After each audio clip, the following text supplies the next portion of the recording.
Assalamualaikum warahmatullahi wabarakatuh. Bertemu lagi dengan saya Emdur Aminuddin MKom dalam mata kuliah Business Intelligence Fundamental. Pada minggu ini kita akan membahas tentang web mining dan text mining. Setelah minggu lalu kita sudah membahas tentang data mining, di mana web mining dan text mining ini merupakan salah satu teknik yang ada dalam data mining. Kalau data mining kan itu bersifat umum ya, semua data itu menggunakan teknik data mining. Tapi untuk web mining dan text mining ini khusus ya. Web mining untuk web, text mining untuk teks. Oke, seperti apa penjelasannya? Langsung saja kita mulai. Pertama-tama web mining dulu. Sebelum kita mulai, ya, untuk data mining intinya itu adalah baik itu web mining maupun text mining ya, intinya itu adalah di bagian knowledge ya. Jadi mengambil karakter ini akan dikombinasikan menjadi data. Nah, data itu akan dianalisa ya, karena data itu kan masih berupa fakta-fakta yang terekam dan belum memiliki arti. Nah, data ini akan dianalisa sehingga menjadi sebuah informasi.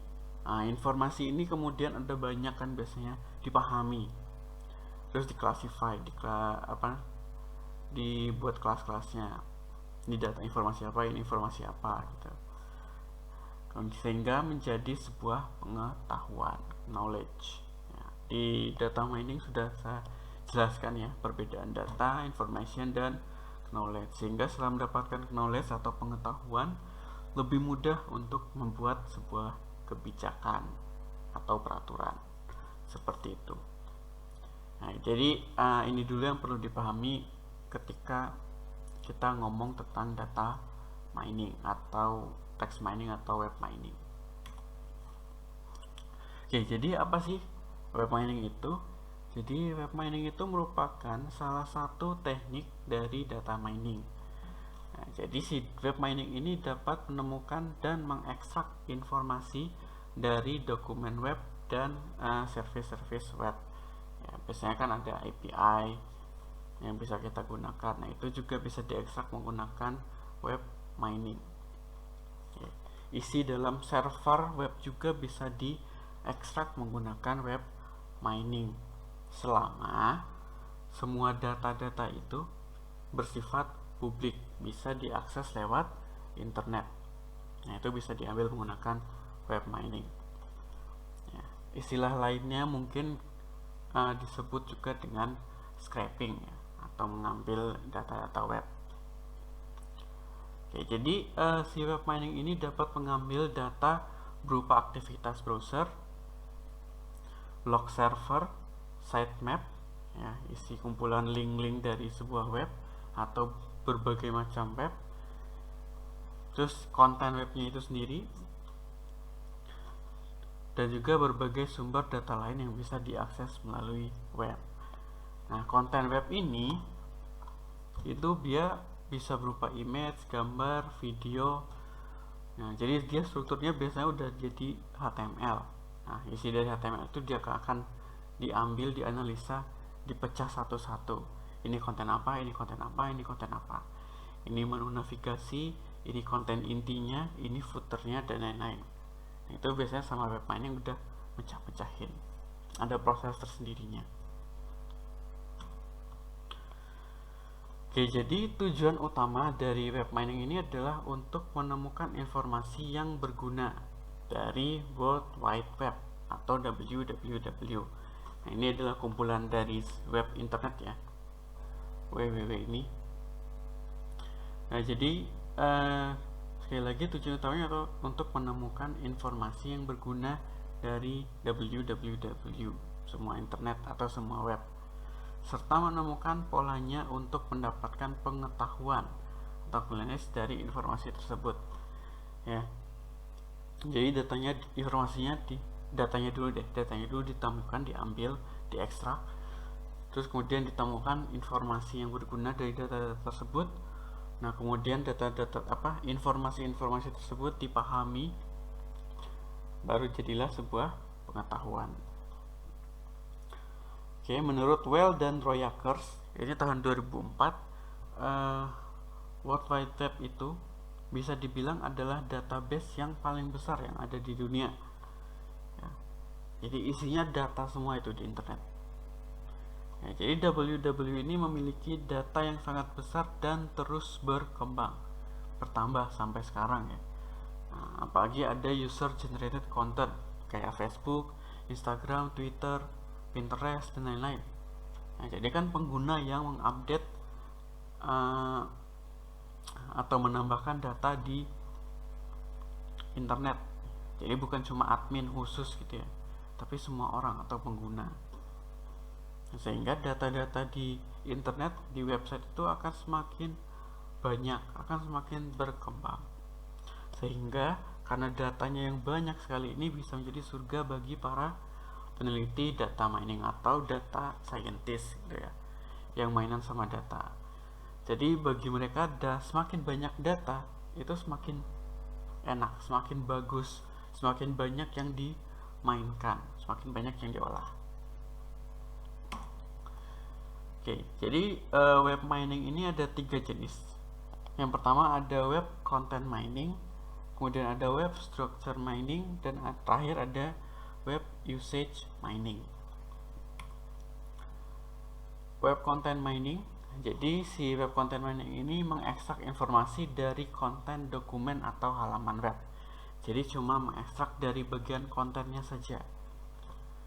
Oke, jadi karena di konten web itu ada banyak tipe ya, jadi mengikuti tipe yang ada dalam dokumen atau konten webnya.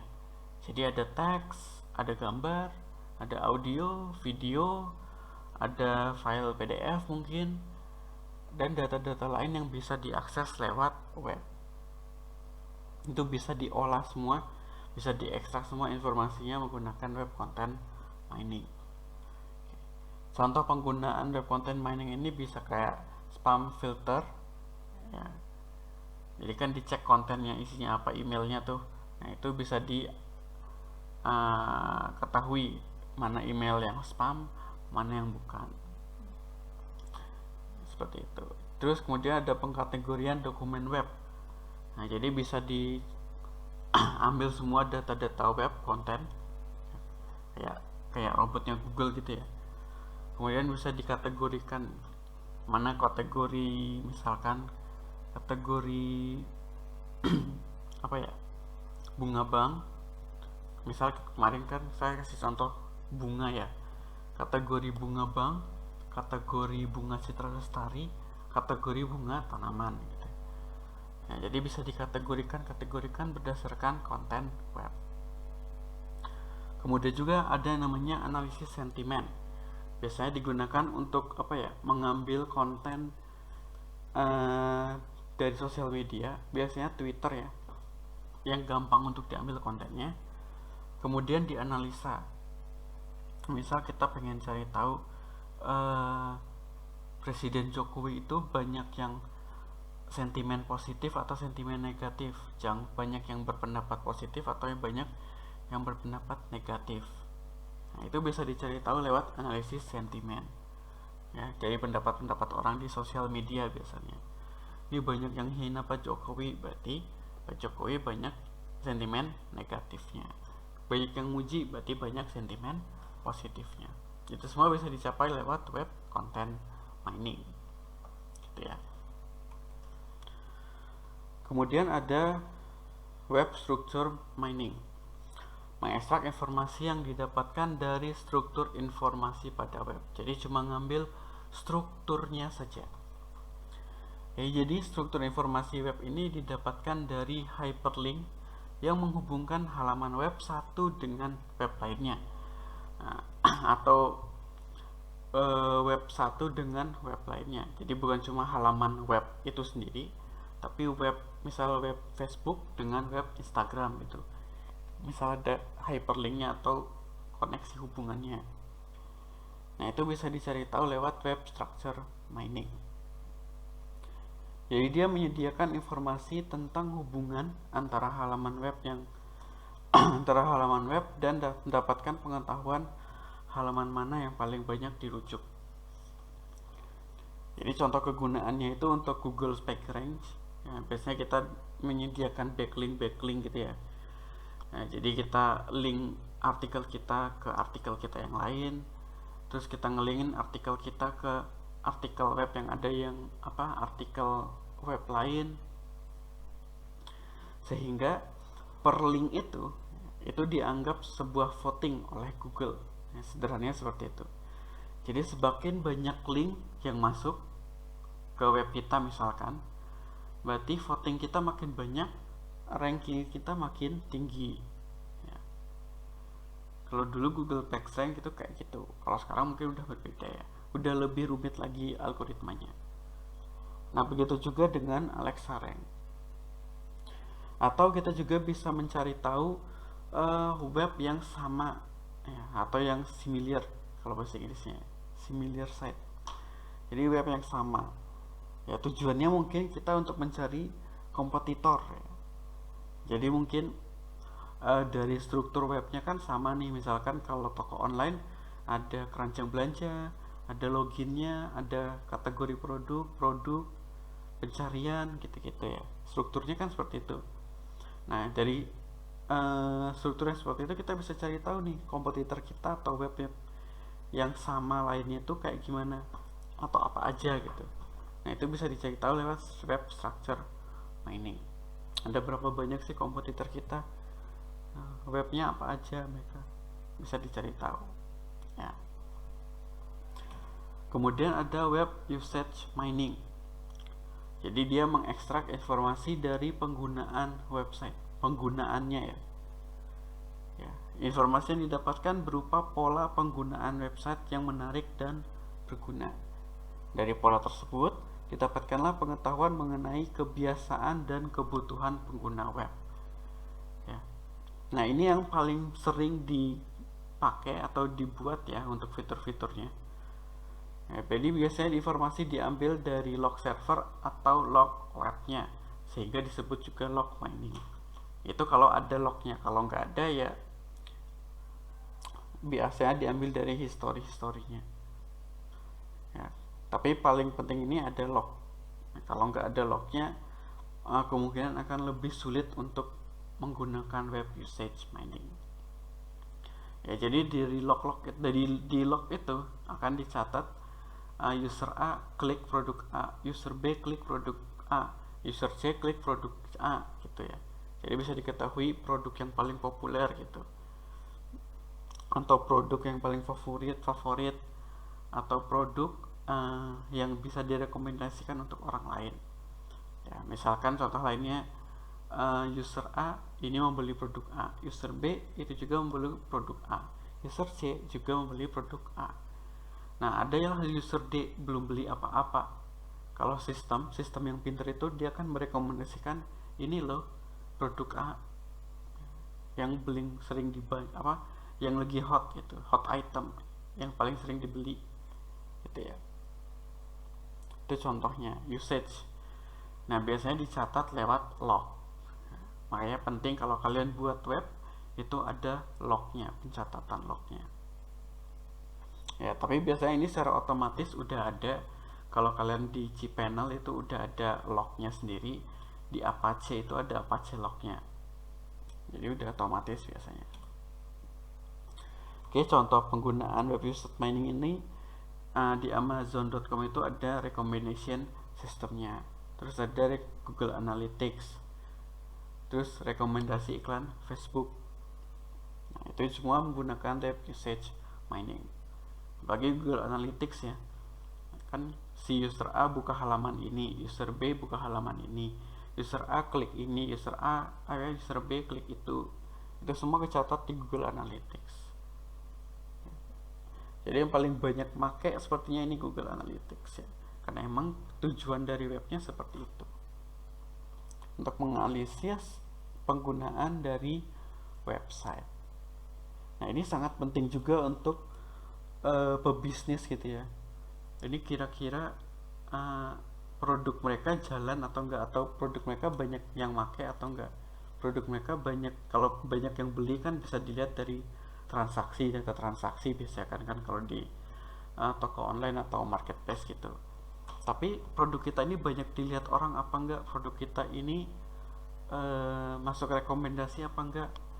Nah itu kan nggak ketahuan di transaksi, ketahuannya lewat usage-nya, log-nya. Ya, makanya bisa digunakan web usage mining. Ya, jadi karakteristik web mining ini dia mengambil data yang bersifat publik. Ya, sedangkan data mining generalnya itu yang lain itu menggunakan data internal terstruktur, biasanya dari database internal, terus diolah, dicari-cari datanya sehingga mendapatkan sebuah pengetahuan. Tapi kalau web mining itu dia sifatnya publik, bisa diakses secara umum. Web mining hanya digunakan untuk mengekstrak informasi dari web, ya, namanya juga web mining ya, otomatis dari web. Bisa menggunakan special tools untuk mendapatkan data, bisa menggunakan Scrapy. Ya, Scrapy ini dia berbasiskan Python, itu untuk scraping webnya. Jadi dengan Scrapy ini dia bisa mengambil isi konten webnya apa aja sih. Nah, terus bisa dianalisa isinya. Ada PageRank juga. Mungkin Google Analytics juga bisa dipakai untuk tools usage-nya gitu ya. Terus untuk usage-nya juga bisa pakai Apache Logs. Ya, di server itu udah ada logs-nya sebenarnya. Tapi biasanya logs itu berbentuk user ini atau IP ini mengakses halaman ini. Jadi cuma mengakses halaman apa gitu. Belum terlalu detail. Kalau mau detail dibuat sendiri fiturnya.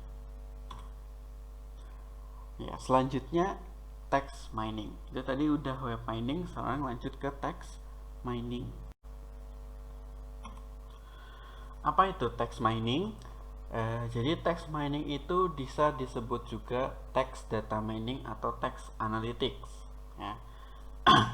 Jadi teknik data mining untuk menemukan dan mengekstrak informasi dari kumpulan teks, ya, sehingga membentuk suatu pengetahuan.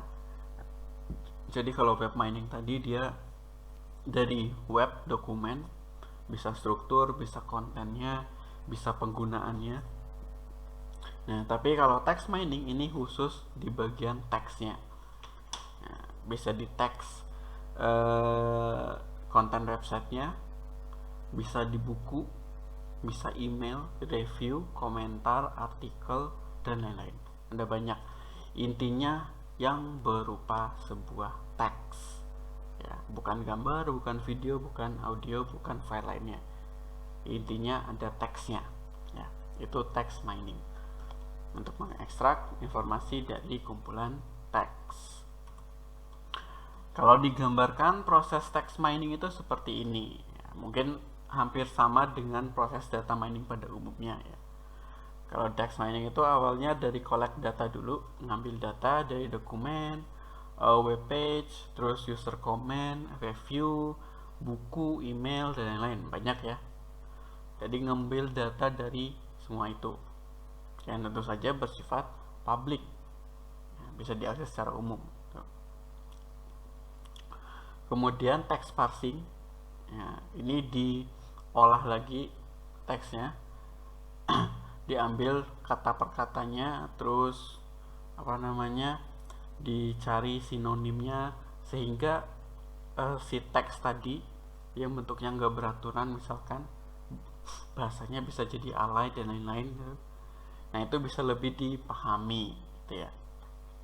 Kemudian di text filtering, nah, jadi di filter hal-hal yang nggak nyambung gitu, sehingga cuma diambil informasi intinya saja ya.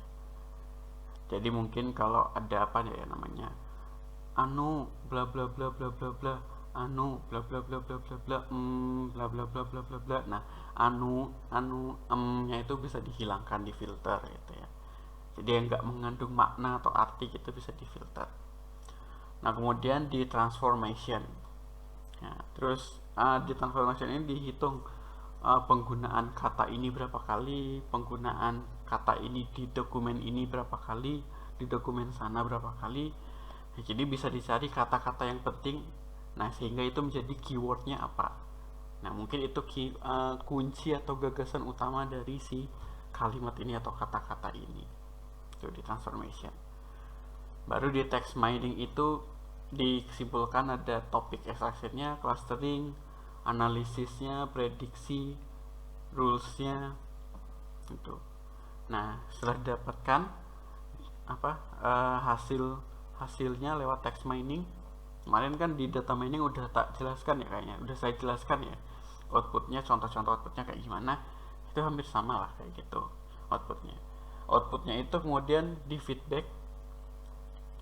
Jadi emang ada knowledge base nya sendiri, jadi ini outputnya udah bagus atau belum. Nah, itu dikasih feedback. Kalau masih belum bagus, ulang lagi ke text filtering sampai text mining. Kalau masih belum bagus, akurasinya kurang dan lain-lain, diulang-ulang terus sampai akurasinya bagus gitu, atau emang pengetahuannya itu nilainya tinggi gitu. Nah, terus selain text mining, ada istilah lagi yang mungkin kalian pernah dengar, namanya natural language processing atau disingkat NLP. Merupakan metodologi yang paling banyak dipakai untuk text mining. Oke, jadi si NLP ini dapat membantu komputer memahami arti atau makna yang terkandung dari teks. Ya. Nah, jadi kan komputer itu nggak ngerti kita ngomong apa atau teks ini ngomong apa gitu ya. Nah, tapi dengan bantuan natural language processing, dengan metode ini, komputer itu jadi lebih paham,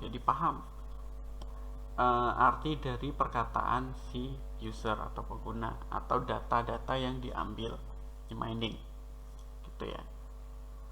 Nah, jadi emang ini gabungannya dengan machine learning nanti.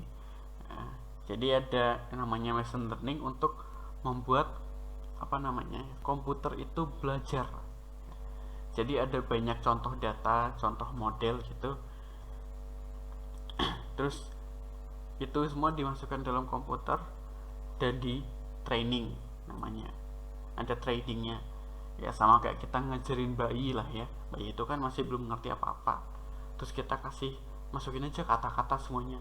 Ini meja, ini ayah, ini bunda, ini kakung, ini uti, ini dan lain-lain gitu ya. Saya adalah misalkan Adin, saya adalah ayahmu gitu. Ya, jadi training terus, dilatih terus sampai dia bisa memahami arti atau maknanya. Ya, sama seperti komputer juga. Ya, jadi dengan bantuan natural language processing. Ya, jadi biasanya dicek struktur penulisan kata-katanya atau bahasanya. Nah, jadi kalau bahasa Inggris dicek kalimat awal itu subjek, kedua itu verbnya, ketiga objeknya, kemudian selanjutnya ada mungkin keterangannya. Sama juga di Indonesia SPOK, atau mungkin di bahasa Inggris yang paling banyak rumusnya atau modelnya ya. Nah, itu bisa dicari tahu lewat natural language processing. Ada model-modelnya, ada metode-metodenya. Jadi contoh penggunaan text mining, yang pertama sistem pencarian jawaban dari sebuah pertanyaan atau lebih ya. Jadi gak cuma satu pertanyaan, mungkin ada 2-3 pertanyaan, jawabannya apa aja bisa dicari menggunakan text mining. Misal pertanyaan, saya sepertinya lupa kalau saya pertanyaan yang real aja deh. Saya sepertinya lupa ulang tahun istri saya gitu. Kira-kira saya harus melakukan apa biar istri saya memaafkan saya gitu. Misal pertanyaan seperti itu. Nah, jadi text mining itu akan memproses pertanyaan itu, mencari tahu maknanya, artinya, keywordnya. Nah, nanti didapatlah keyword ulang tahun istri lupa gitu, kata-katanya ulang tahun istri lupa gitu. Jadi dicari jawaban yang memungkinkan yang mengandung keyword ulang tahun istri dan lupa gitu.